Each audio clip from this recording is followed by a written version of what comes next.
Hello student, good evening. Welcome to Gupta study point channel. मैं रंजना। आज का हमारा टॉपिक है मियोसिस, यानी कि सेल डिवीज़न का। हमने ये देखा था कि सेल डिवीज़न कितने टाइप से होता है, किसी भी प्लांट सेल्स में सेल डिवीज़न कितने टाइप से होता है ये हम कोई भी सेल, चाहे प्लांट हो या एनिमल्स। ओके, तो आइए हम देखते हैं कि सेल डिवीज़न कितने टाइप से होता है। तो पहला आप ये देखे थे कि एमाइटोसिस, दूसरा देखा माइटोसिस, तीसरा देखा बडिंग, चौथा देखा आपने क्या है फ्री शेल फॉर्मेशन, हम देखेंगे अभी, ठीक है। और पांचवा हमारा क्या है मियोसिस। देखो क्रम से हम पढ़ते गए हैं, आगे पीछे हुआ है लेकिन टॉपिक हमारा सही है। आप पढ़े amitosis, mitosis, budding, free cell formation, ठीक है। अभी हमें देखना है मियोसिस, जिसमें से हम आपको फ्री सेल फॉर्मेशन भी पढ़ाया नहीं है। मैंने बताया कि अभी टोटल सेल डिवीजन 5 टाइप से होते हैं, यानी कि इसी 5 तरीके से भी इसी 5 तरीके से ही किसी भी कोशिका का कोशिका विभाजन होता है। पहला मैंने बताया एमाइटोसिस। एमाइटोसिस में क्या होता है सिंपल, यानी कि simplest form of cell division, यानी कि जितना भी सेल डिवीजन आप पढ़े उन सभी में सबसे simplest form of cell division की अगर हम बात करेंगे तो सबसे सिंपल है एमाइटोसिस। उसमें क्या होता है कि one cell divide into 2 mother cells, ठीक है। दूसरा आपने देखा कि माइटोसिस क्या होता है। माइटोसिस में हमने देखा कि ये 2 टाइप से होते हैं, ठीक है। और पहली बात तो ये जितने भी रिप्रोडक्टिव सेल है उनको छेड़ के छोड़कर बाकी जितने भी कोशिका होती है सभी कोशिकाओं में ए माइटोसिस क्या है, सॉरी माइटोसिस सेल डिवीजन होता है। इसमें क्या होता है, इसमें भी एक मदर सेल 2 डॉटर सेल में डिवाइड होती है, ठीक है। यानी कि एक मातृ कोशिका से 2 पुत्री कोशिकाओं का निर्माण होता है। बात समझ में आ रही है।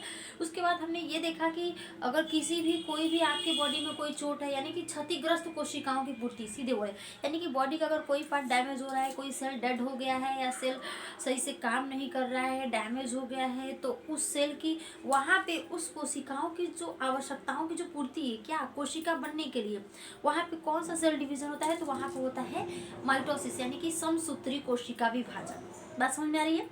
हमने देखा कि समसूत्री कोशिका विभाजन 2 तरीके से होता है। एक होता है आपका कैरियोकाइनेसिस, एक होता है साइटोकाइनेसिस। कैरियोकाइनेसिस में आपने न्यूक्लियस का डिवीजन देखा, साइटोकाइनेसिस में आपने साइटोप्लाज्म का डिवीजन देखा। जैसा कि आप जानते हैं कि जब तक कोई भी सेल अगर आप ले रहे हैं, ठीक है, ये सेल है, एक सेल में एक न्यूक्लियस होता है, मैंने पूरा बात अच्छे से बता रखा है, ठीक है।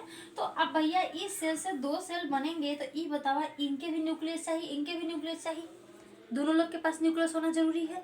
इनको इनका भी अपना न्यूक्लियस, इनको भी न्यूक्लियस, यानी कि इस पूरे सेल के साइटोप्लाज्मिक जितने भी साइटोप्लाज्मिक ऑर्गन हैं, ठीक है, साइटोप्लाज्मिक ऑर्गन जो है इनका तो डिवाइड होगा लेकिन साथ में न्यूक्लियस का भी डिवीजन होना जरूरी है। और जब तक न्यूक्लियस डिवाइड नहीं होगा, ये बताइए क्या आप कह सकते हैं कि सेल डिवीजन हो पाया? बिल्कुल नहीं बोल सकते, ठीक है। यानी कि एक कोशिका को पूरी तरह विभाजित होने के लिए उसमें से न्यूक्लियस का और साइटोप्लाज्म दोनों का डिवीजन होता है। और जब तक न्यूक्लियस ही नहीं रहेगा सेल पूरी तरह से डिवाइड हो पाएगा नहीं। या सेल कंट्रोल, आपको पता है ना, न्यूक्लियस को control remote of the cell बोलते हैं। कोशिका यानी कि केंद्र को कोशिका का नियंत्रण केंद्र बोला जाता है, क्योंकि कोशिका के अंदर हो रही सभी एक्टिविटी को ये क्या करते हैं, कंट्रोल करते हैं। इतनी बात हमने देखा था, ठीक है। उसके बाद आज का हमारा जो नेक्स्ट टॉपिक है मियोसिस, यानी कि अर्धसूत्री कोशिका विभाजन हम देखेंगे। आइए हम देखते हैं कि अर्धसूत्री कोशिका विभाजन क्या होता है, ठीक है। देखो इसको बोलते हैं अर्धसूत्री कोशिका विभाजन, अर्धसूत्री कोशिका विभाजन, ठीक है।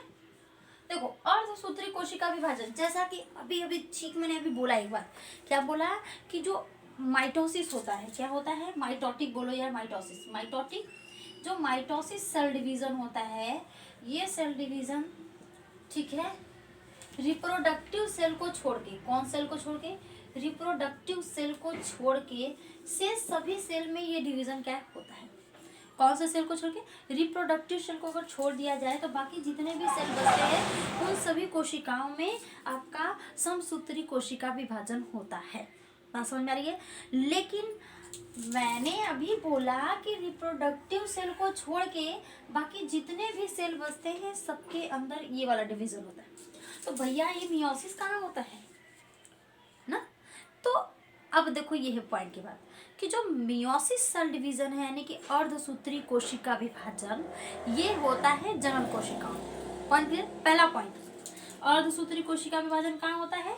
जनन कोशिकाओं में। अब बात आती है जनन कोशिका क्या है ना। तो जनन कोशिका क्या है? रिप्रोडक्टिव सेल, यानी कि रिप्रोडक्टिव सेल। एक पॉइंट पहला क्लियर है कि रिप्रोडक्टिव सेल डिवीजन, अरे ये मियोसिस सेल डिवीजन कहाँ होता है? तो जनन कोशिकाओं में। रिप्रोडक्टिव सेल डिवीजन रिप्रोडक्टिव कोशिकाओं में क्या होता है? रिप्रोडक्टिव सेल्स में। ठीक है, पहला पॉइंट। दूसरा देखो, रिप्रोडक्टिव सेल मतलब वे कोशिकाएं, शरीर की वे कोशिका जो जनन की क्रिया में, रिप्रोडक्शन में पार्टिसिपेट करती हैं। किसमें? रिप्रोडक्शन की क्रिया में क्या करती हैं? भाग लेती हैं। वह कोशिकाएं जो जनन में भाग लेती हैं, जो आपके सेक्सुअल कैरेक्टर को निर्धारित करती हैं, जिनकी यही इसी सेल की वजह से क्या होता है, हम सेपरेट होते हैं। मेल मेल है, फीमेल फीमेल है।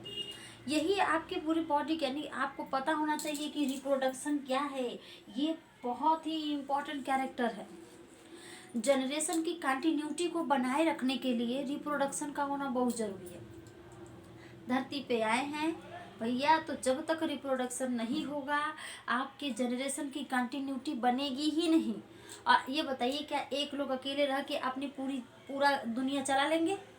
नहीं। एक लोग क्या एक प्राणी की वजह से पूरी दुनिया चलेगी? नहीं। क्यों? इतना पॉपुलेशन लगातार बढ़ रहा है, यानी कि अगर देखो, कैंडिडेट क्या है? रिप्रोडक्शन, इंक्रीजमेंट है पॉपुलेशन में, तो ये क्या है? इंक्रीजमेंट। लेकिन हम आपको वो नहीं बता रहे, ये बता रहे हैं आपको कि जब तक आप रिप्रोडक्शन नहीं करेंगे तो जो आपके जनरेशन की कंटिन्यूटी है, कंटिन्यूटी ऑफ जनरेशन,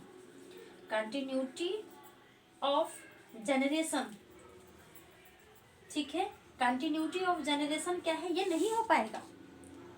बात समझ में आ रही है ना? आपकी पीढ़ी के निरंतरता को बनाए रखने के लिए जनन की क्रिया का होना आवश्यक है। और जनन की क्रिया में क्या होता है? अगर हम सेक्सुअल रिप्रोडक्शन की बात करते हैं तो दो डिफरेंट सेल पार्टिसिपेट करते हैं। एक होता है मेल गैमीट, एक होता है फीमेल गैमीट। ठीक है, एक होता है फीमेल गैमीट। बात समझ में आ रही है? ये दो अलग अलग सेल जब पार्टिसिपेट करते हैं तो रिप्रोडक्शन होता है।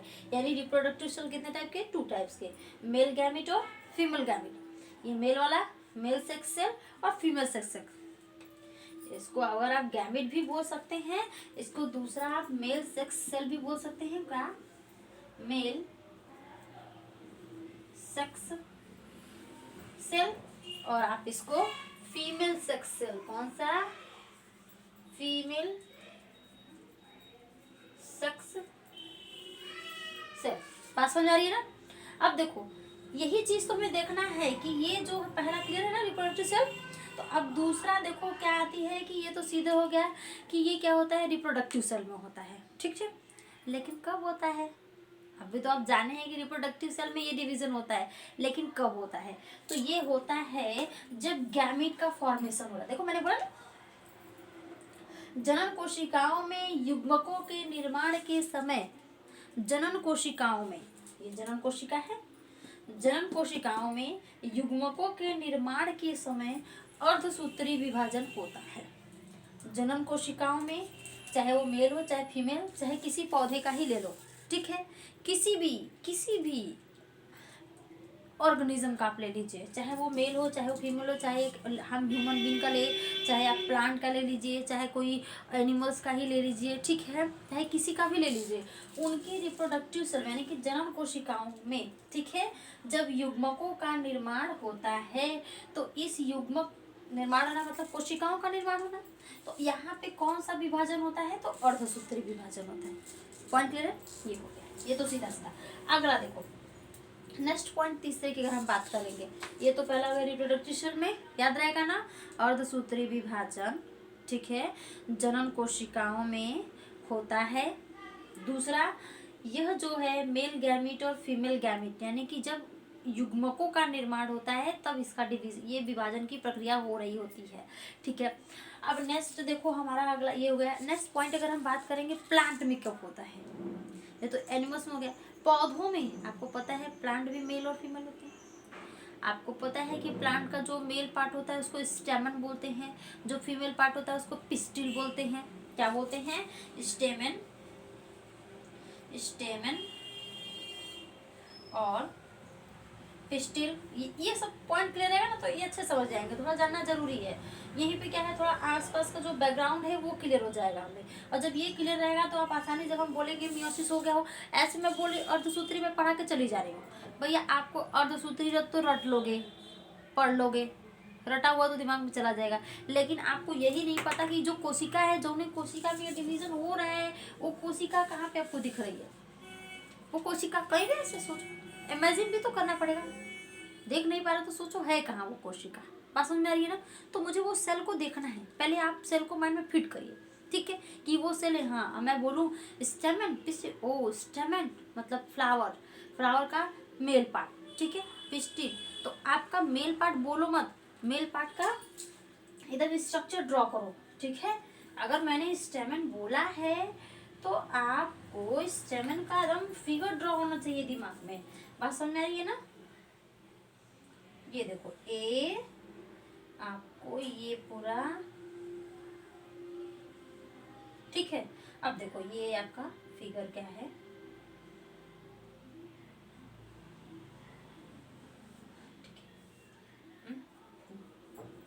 ये आपके दिमाग में ये फिगर होना चाहिए, ये फिगर होना बहुत जरूरी है। अब देखो ये क्या है, आपको पता है, ये हो गया एंथर, ठीक है, ये हो गया कनेक्टिव, ठीक है, ये हो गया आपका फिलामेंट, ठीक है। आपको पता है जो एंथर होता है इसी में होता है पॉलन सेक, पॉलन सेक, और पॉलन सेक में क्या होता है, पॉलन ग्रेन, और यही पॉलन ग्रेन क्या है, पौधों के नर जनन अंग की जनन कोशिका होती है, सबसे छोटी कोशिका और जनन कोशिका होती है। बात समझ में आ रही है ना? सबसे छोटी कोशिका और जनन कोशिका किसकी, पौधों की, ठीक है। कौन, पॉलन ग्रेन कहाँ बनता है, पॉलन सेक में, पॉलन सेक यानी कि एंथर, ठीक है भैया, इसका ये लेंगे तो आपको स्ट्रक्चर दिखाई देगा ना, क्लियर हो रहा है कि नहीं? इसमें आपका क्या है, पॉलन ग्रेन होगा, ठीक है। अब इसको आप ड्रॉ करेंगे, कोई दिक्कत? तो आपके दिमाग में ये चीज होना चाहिए, ये ओ पिस्टिल यानी कि पॉलन ग्रेन, पॉलन ग्रेन यानी कि पौधों का नर जनन अंग या नर जनन कोशिका, सबसे छोटी कोशिका, जो यही जाके पॉलिनेशन की प्रक्रिया करती है और वर्तिकाग्र पे जाती है, वर्तिकाग्र से होके पौधों यानी कि मादा जनन अंग के अंडाशय में जाती है और वहां पे होता है निषेचन। अभी पिस्टिल दिमाग में रखो, ठीक है। अब देखो पिस्टिल के बाद आप फिगर बना लीजिएगा पॉज करके वीडियो, ठीक है।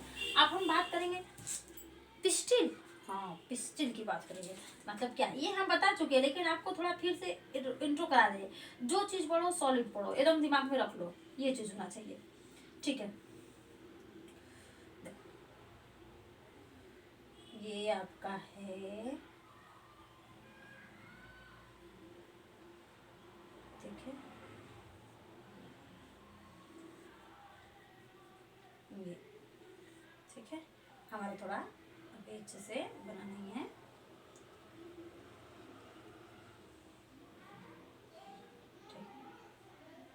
ये क्या आपका यहाँ पे इसमें भरा होगा, ठीक है। ये क्या है, स्टिग्मा है, ये क्या है, स्टाइल है, ये क्या है, ओवरी है, ये क्या है, ओवरी में होता है ओव्यूल होता है, ये क्या है आपका थैलेमस है, ठीक है। तो ये चीज बात समझ में आ रही ना? तो ये चीज आपके अंदर ड्रा होना चाहिए। अब वैसे से हम स्पर्म और ओवा की बात करेंगे, ओवा ओवा ओवा की बात, स्पर्म यानी कि आप स्पर्म बनाइए, स्पर्म को आप माइंड ला रहे हैं तो फिट करिए, ये आपका क्या है, स्पर्म, ठीक। टेल, हेड, ये आपका सेल न्यूक्लियस, ठीक है। ये पॉइंट आपके दिमाग में होना चाहिए। तो ये आपका स्पर्म, ये हो गया फिगर।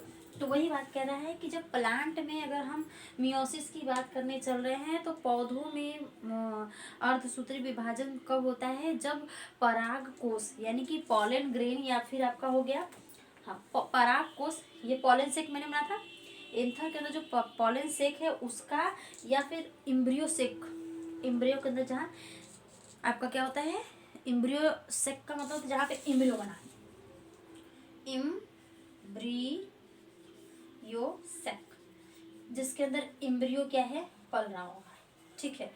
एम्ब्रियो का जब डिवीजन, एम्ब्रियोसेक के फॉर्मेशन में और पॉलन सेक, ठीक है, पॉलन सेक, तो इन दोनों का जब फॉर्मेशन हो रहा होता है तो यहाँ पे मियोसिस सेल डिवीजन होता है।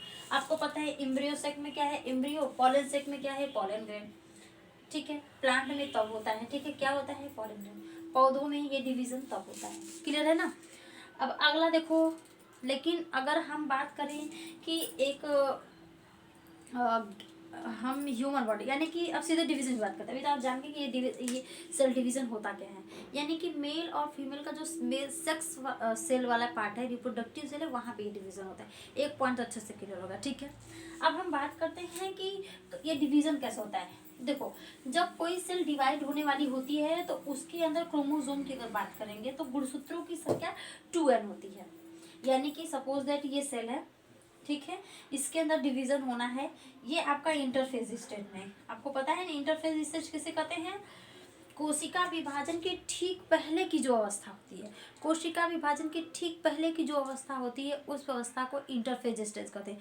और इस स्टेज में क्या है, सारी चीज़ें होती हैं, nuclear membrane, nucleolus, nucleus, chromatin thread, cytoplasmic organ, सारे चीज होते हैं, ठीक है। तो इंटरफेज स्टेट, तो बात कह रहा है कि जब ये जो सेल डिवाइड होने वाली, ये डिवीजन के ये डिवाइड होगी तो इसके अंदर जो होता है क्या होता है, haploid chromosome, sorry diploid chromosome होता है। इनके अंदर जो गुणसूत्र होते हैं, यानी क्रोमोसोम कैसा होता है, यानी कि विभाजित होने वाली कोशिकाओं में गुणसूत्रों की संख्या क्या होती है, आपका 2n होती है। लेकिन जब यही सेल डिवाइड हो जाती है तो इसके अंदर क्रोमोसोम की संख्या हो जाती है n, यानी कि हैप्लॉइड। बात समझ में आ रही है। आपका ये 2 स्टेप था, हम बताएंगे ये ऐसा फिगर मैंने क्यों बनाया, ठीक है। ये विभाजित होने वाली कोशिकाओं में गुणसूत्रों की संख्या डिप्लॉइड, गुणसूत्रों की संख्या कहते हैं 2n, 2n को आप बोलेंगे डिप्लॉयड, डिप्लॉयड, ठीक है। और जब डिवाइड हो गई तो इन चारों के अंदर क्रोमोसोम कैसा होता है, तो हैप्लॉयड, हैप्लॉयड होता है। कैसा होता है, हैप्लॉयड क्रोमोसोम, याद रहेगा ना। तो हैप्लॉयड और डिप्लॉयड, यानी कि डिवाइड होने, विभाजित होने वाली कोशिका, ये कोशिका पता है ये विभाजित होने वाली है, तो उसमें गुणसूत्रों की संख्या क्या होती है, हैप्लॉयड होती है, सॉरी डिप्लॉयड होती है। और जब डिवाइड हो गई तो उसमें गुणसूत्रों की संख्या क्या होती है, हैप्लॉयड होती है। ये तो बात हो गई एकदम इनिशियल स्टेज की। अब नेक्स्ट अगर बात करेंगे, चलो देखो, ये सेल डिवाइड हो गई तो ये 4 सेल बने, तो एक मात्र कोशिका से 4 पुत्री कोशिकाओं का निर्माण। यानी कि एक चीज तो और क्लियर हो गया, जो सबसे इंपॉर्टेंट क्वेश्चन बनता है हमेशा के लिए, अगर जीएस पढ़ रहे हो तो जीएस में सीधा सा क्वेश्चन बनता है कि मियोसिस, यानी कि जब अर्धसूत्री कोशिका विभाजन होता है तो वहाँ पे एक मात्र कोशिका से कितनी पुत्री कोशिकाओं का निर्माण होता है, तो वहाँ पे एक मात्र कोशिका से 4 पुत्री कोशिकाओं का निर्माण होता है, याद रहेगा ना। मियोसिस में one mother cell divide into 4 daughter cells, and mitosis में one mother cell divide into 2 daughter cells, याद रहेगा। एक मात्र कोशिका से 2 पुत्री कोशिकाओं का निर्माण। किस प्रकार की कोशिका विभाजन होता है, तो वो होता है आपका समसूत्री कोशिका विभाजन में। और एक मात्र कोशिका से 4 पुत्री कोशिकाओं का निर्माण किसमें होता है, तो वो होता है अर्धसूत्री कोशिका विभाजन में। बैकग्राउंड क्लियर हो रहा है ना, चीजें समझ में आ रही है ना। जो सीधा सीधा क्वेश्चन पूछता है उसी की भी बात कर रहे हैं, ठीक है। लेकिन आप मेरी बात को पॉइंट टू पॉइंट नोट भी करते जाइए, ठीक है। इससे आपको एक बार थोड़ा माइंड से रिप्लेस हो लग रहा है कि नहीं भूल रहा है, तो एक बार नोट्स पे हाँ ये चीज़ बताया गया था, ये चीज़ होना चाहिए, ठीक है। तो ये हो गया। नेक्स्ट अगर हम बात करेंगे तो मैंने कहा आप ध्यान देखिए, ये डिवाइड हो गई तो 4 बना, तो जो 4 बनेगा मेल गैमिट फीमेल गैमिट कुछ भी हो सकता है। तो ये बताओ, ये जो 4 बने हैं ये भी फलेंगे फूलेंगे बढ़ेंगे खाएंगे पिएंगे, ठीक है। तो इनके अंदर भी तो वापस ये भी तो एक डिवीजन वाले स्टेज में आएंगे। क्या ई 4 बन गए तो आराम से नहीं है, इनमें डिवीजन ना हुई कि ना हुई ना, तो ई चारों जने से फिर क्या है डिवीजन होगा, यानी कि एनओ तैयार हो गई। अब ये अकेला एक इंटरफेज स्टेज कभी ना कभी तो ऑब्टेन करेगा, फिर ये एक इंटरफेज ऑब्टेन करेगा ये भी, यानी कि फिर जब मेल गैमिट, और अब ये तो मेल गैमिट फीमेल गैमिट कुछ भी हो सकता है वट एवर। तो अब जब ये दोनों फ्यूज करेंगे तो इनसे एक सेल बनेगा, फ्यूजन के बाद आफ्टर फर्टिलाइजेशन के ऊपर बात कर रहे हैं।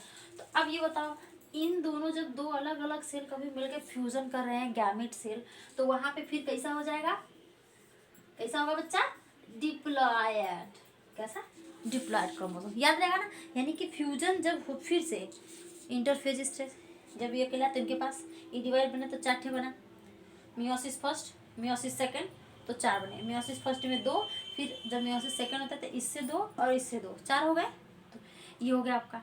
तो फिर जब ये दोनों लोग फर्टिलाइज होंगे तो फिर इनमें कितना क्रोमोसोम होगा, किस how which types of chromosome are present in this stage, तो डिप्लॉयड टाइप क्रोमोसोम यानी कि 2n। ठीक है। अब देखो नेक्स्ट पूछता है कि मियोसिस जो वर्ड है इसको किसने यूज किया था। तो मियोसिस शब्द का यूज फर्मर, किसने, फर्मर और मूरे ने किया था। किसने, फार्मर, फार्मर और मूरे ने किया था। एक मिनट, हाँ फार्मर ही है, फार्मर एंड मूरे, ये 2 साइंटिस्ट थे जिन्होंने मियोसिस के लिए, सॉरी ये 2 साइंटिस्ट जिन्होंने ये शब्द यूज किया कब, 1905 में। ठीक है, 1905 में, याद रहेगा। अब हमारा देखेंगे कि ये जो होता है कि जो मियोसिस का अगर हम बात करेंगे कि कौन सा स्टेज ऐसा है जहाँ पे हम अच्छे से इसकी स्टडी कर सकते हैं। मतलब हम जानना चाहते हैं कि अगर आप कोई अचानक हमें बोल रहे हैं कि मुझे चेक करना है, चेकआउट करना है कि सेल डिवीज़न मियोसिस का हो रहा है कि नहीं, तो इस बात के लिए कौन से सेल को आप चूज़ करेंगे, किस सेल को लेना पसंद करेंगे अपने स्टडी के लिए, प्रैक्टिकल के लिए, कौन से पूरे एनिमल किंगडम, प्लांट किंगडम सभी में से कौन से पौधों को लेना आप पसंद करेंगे, कौन से एनिमल्स को लेना आप पसंद करेंगे कि हम ले लें और हम आसानी से इस पर क्या है मियोसिस की स्टडी कर पाएंगे। तो उसके लिए आपका प्लांट सेल का एंथर अगर आप ले रहे हैं तो यहाँ पे आप मियोसिस की स्टडी बहुत ही अच्छे से कर पाएंगे। बात समझ आ गई।